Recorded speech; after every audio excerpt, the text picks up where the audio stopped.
Olá pessoal, vamos continuar com o nosso curso. Uma secretária precisa imprimir 230 páginas de um projeto. Quando já haviam sido impressas 161 páginas, a impressora travou.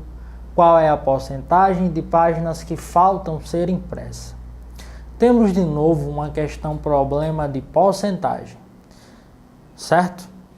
Então, o contexto diz, a questão menciona que era um total de 230 páginas. Quando imprimiu 161 páginas, a impressora travou. A questão quer saber quantos por cento falta ser impressa. Efetuando a subtração da quantidade de páginas menos o que já foi impresso, encontraremos um total de 69 páginas. A questão quer saber quanto isso representa em forma de porcentagem. Lendo o contexto, precisamos identificar quem é a referência. E quem é a referência? É as 230 páginas. Ela será 100%. Aplicando na regra de 3, teremos de um lado porcentagem, do outro valores. 100% corresponde a 230 páginas. A questão quer saber as 69 páginas, quanto representa em forma de porcentagem. Aplicando a propriedade dos meios pelos extremos, temos 230x igual a 100 vezes 69. 230x igual a 6.900. Efetuando a divisão de 6.900 por 230, teremos um total de 30%. Isso significa dizer que as 69 páginas correspondem a 30%, gabarito letra D. Gabarito letra D. Questão 51. Em um congresso para professores, reuniram-se 1.500 profissionais para assistir às palestras. Quantos professores de matemática estavam neste congresso, sabendo que totalizavam 24% do total? A questão quer saber quantos professores são de matemática e menciona que corresponde a 24% do total. Percebemos que os 100%, a referência é o valor de 1.500. Aplicando na regra de 3, temos que 100% corresponde a 1.500. Eu preciso saber quanto é 24%.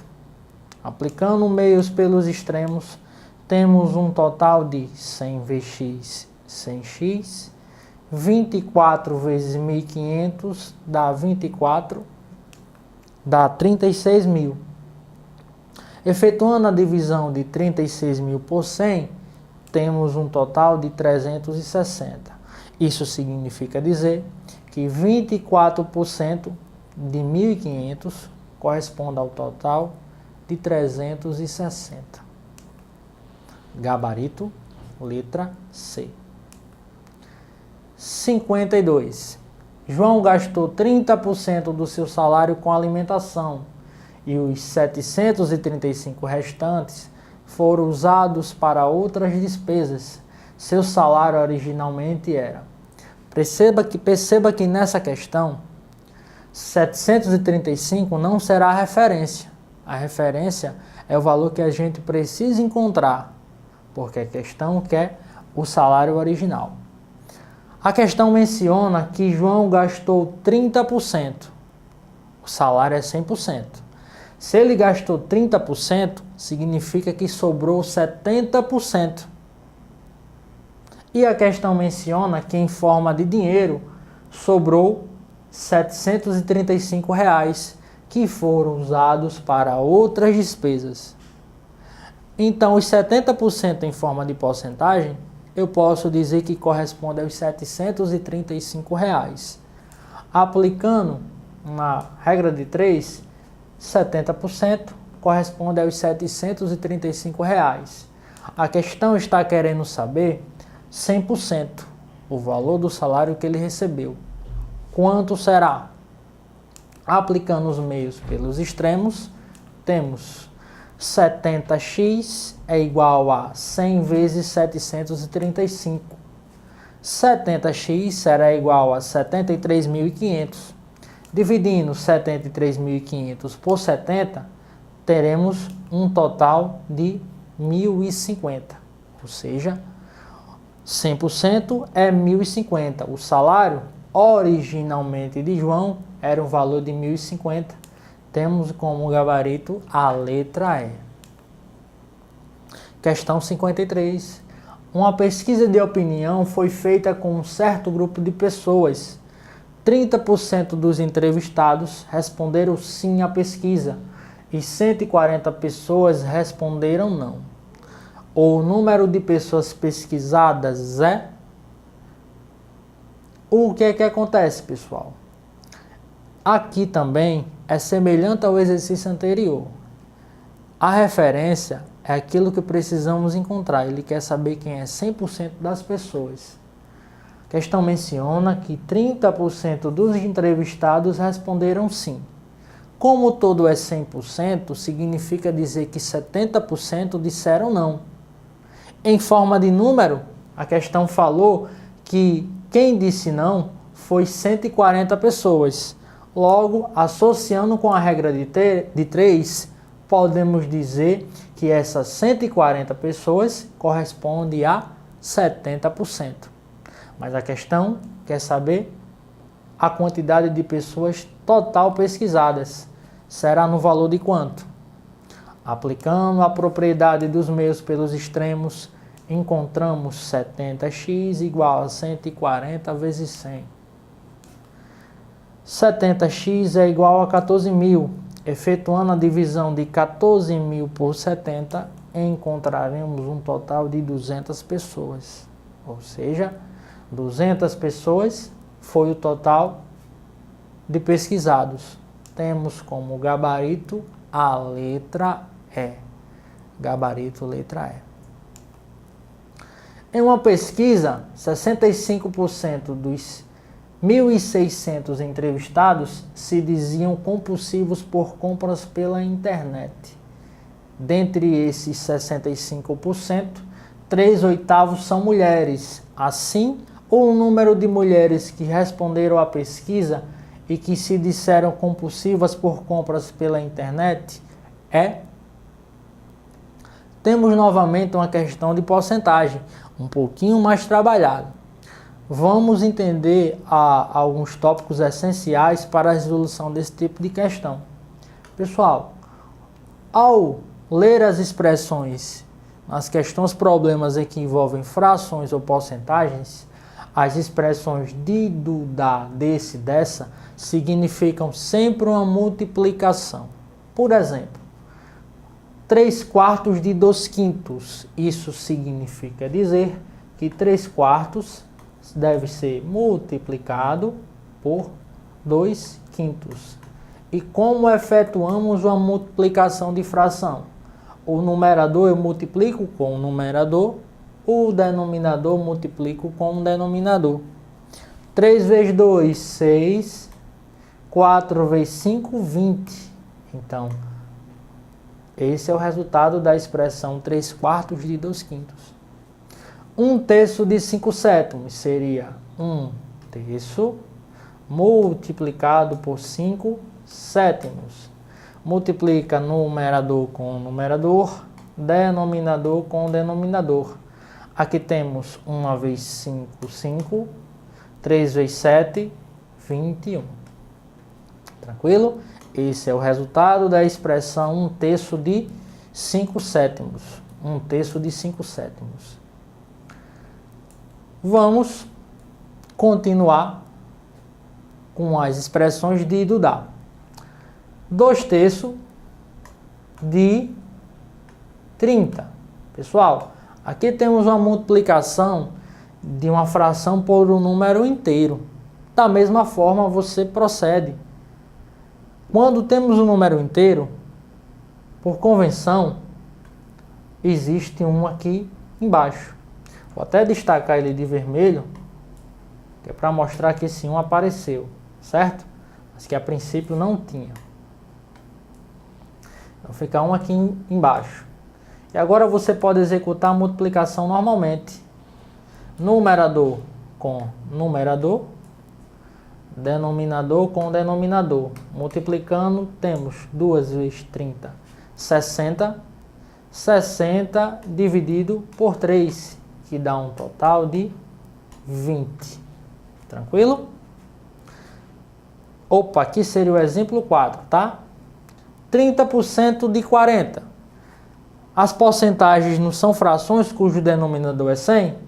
Então, 30% de 40 será 30 sobre 100. De significa multiplicação. Multiplicação. De significa multiplicação. E 400. Lembrando que, como não existe denominador, como é a multiplicação de uma fração por um número inteiro, eu preciso colocar um invisível. E agora efetuo a multiplicação normalmente. Numerador com numerador, denominador com denominador. Para esse caso, você pode cortar esses dois zeros de cima do 400 com os dois zeros de baixo. 30 vezes 4 dá um total de 120. Tranquilo?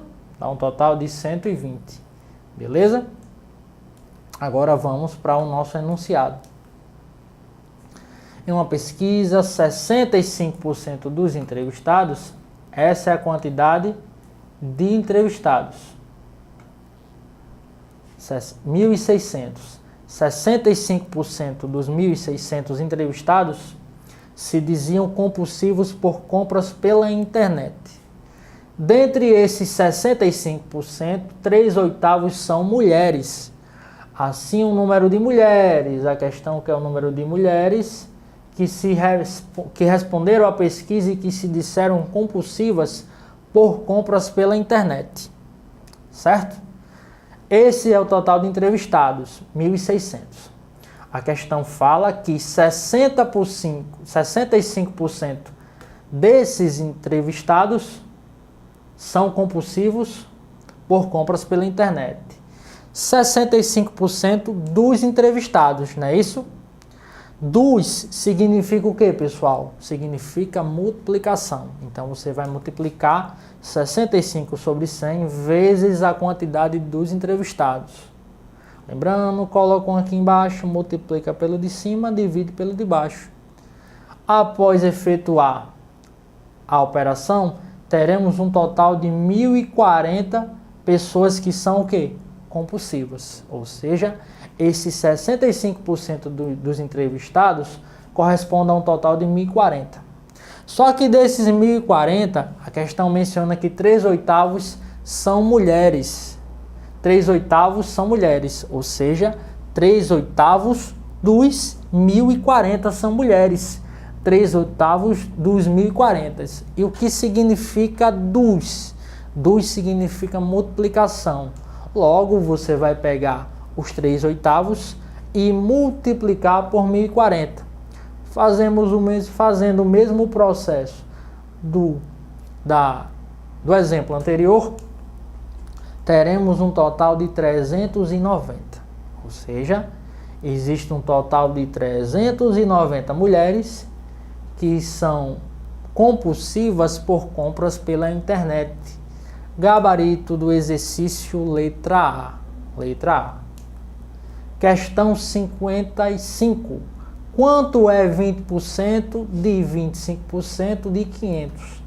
Aprendemos ainda há pouco que o de, o do e o da significa multiplicação. A questão está perguntando 20% de 20% de 25% de 500%. Então, 20%, certo? De multiplicação, 25% de multiplicação, 500. Tranquilo? Aqui fica um invisível. Lembrem. Agora podemos multiplicar os numeradores pelos numeradores e os denominadores pelos denominadores. Esses zeros do 500 posso cortar com esses dois zeros. Esse 1 zero do 20 também posso cortar com esse 0. Nos numeradores teremos como resultado a expressão 2 vezes 25, 50. 50 vezes 5, 250. E no denominador, 10 vezes 1, 10 vezes 1, 10. Efetuando a divisão de 250 por 10, temos um total de 25. Ou seja, a expressão 20% de 25% de 500 corresponde a um total de 25. Temos como gabarito a letra B. Letra B. Questão 57. Utilizando noções sobre porcentagem, assinale a alternativa que apresenta o mesmo valor de 20% ao quadrado. 20% ao quadrado significa 20% vezes 20%. Tranquilo? 20% vezes 20%. 20% vezes 20%. Esse zero eu posso cortar com esse zero. Esse zero eu também posso cortar com esse zero. Logo, no numerador teremos 12 vezes 2, 4. 10 vezes 10, 100.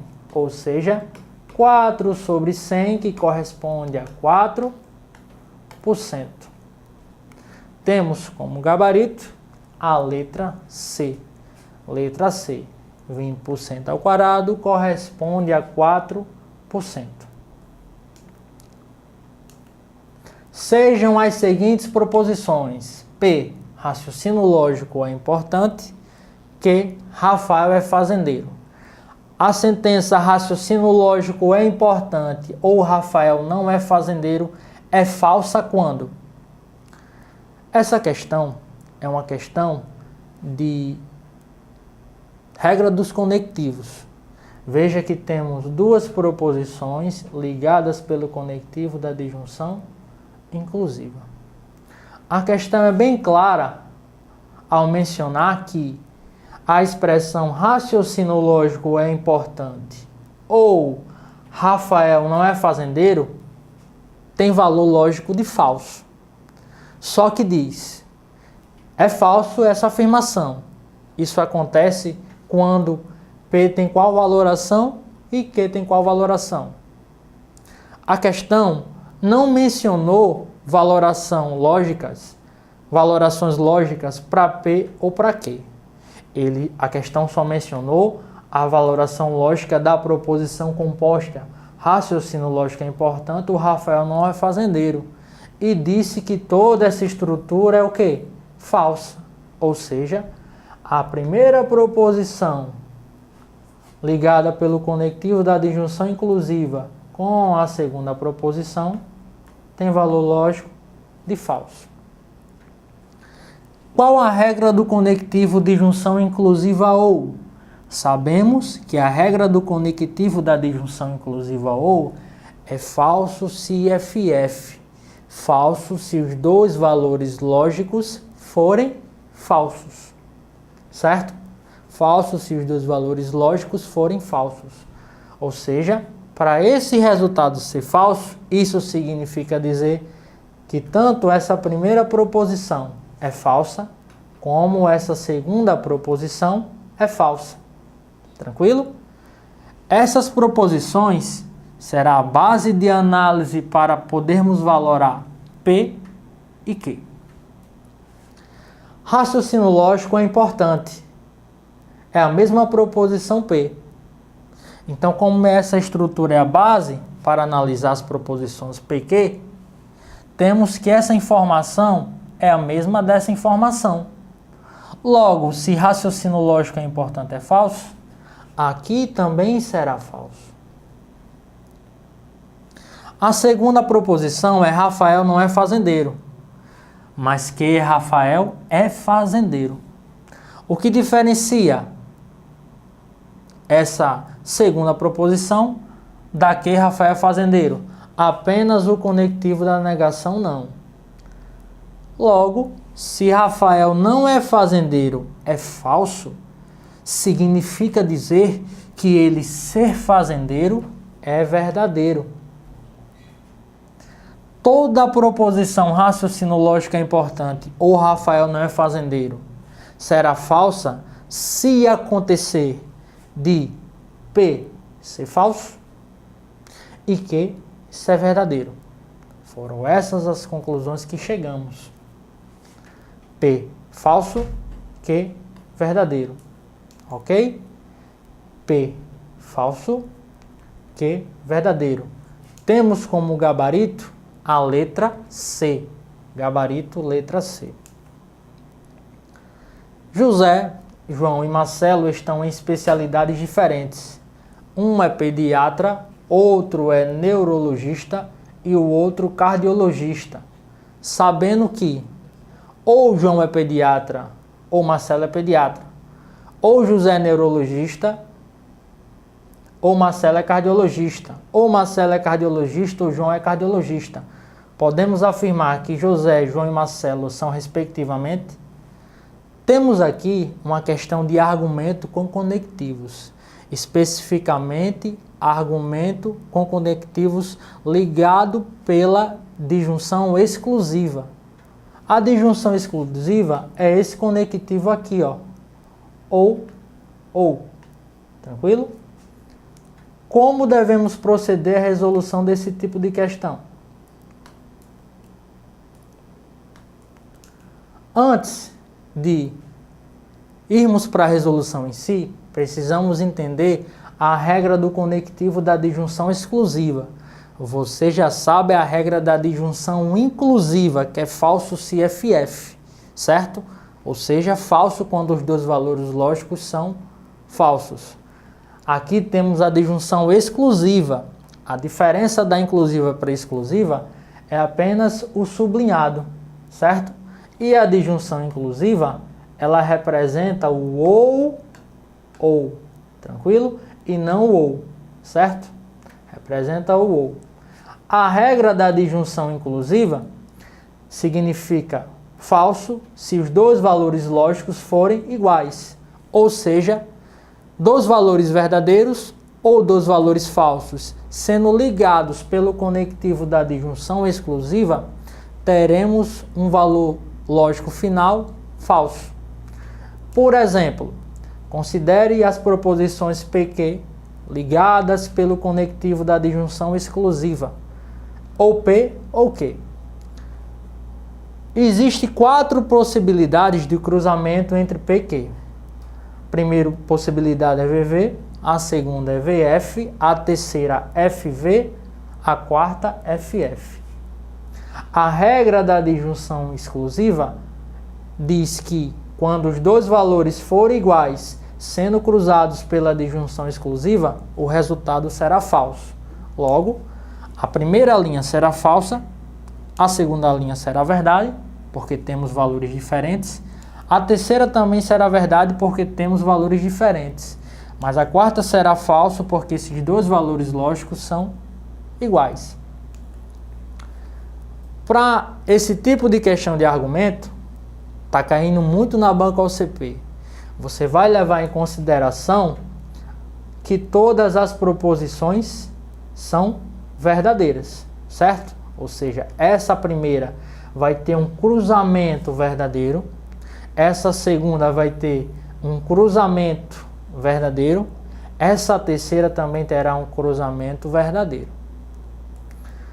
Como todas são ligadas pelo conectivo da disjunção exclusiva, para termos um cruzamento verdadeiro, é necessário que os valores lógicos sejam o quê? Diferentes, ok? Veja que para dar verdadeiro, os cruzamentos lógicos têm que ser diferentes. Você vai trabalhar com uma espécie de suposição. Por exemplo, vou adotar a primeira linha, verdade, como referência. Então, vou supor que na primeira premissa do argumento, teremos verdadeiro e falso. Se não der certo, todo esse cruzamento, adotaremos a segunda linha verdade. Tranquilo? Vamos analisar.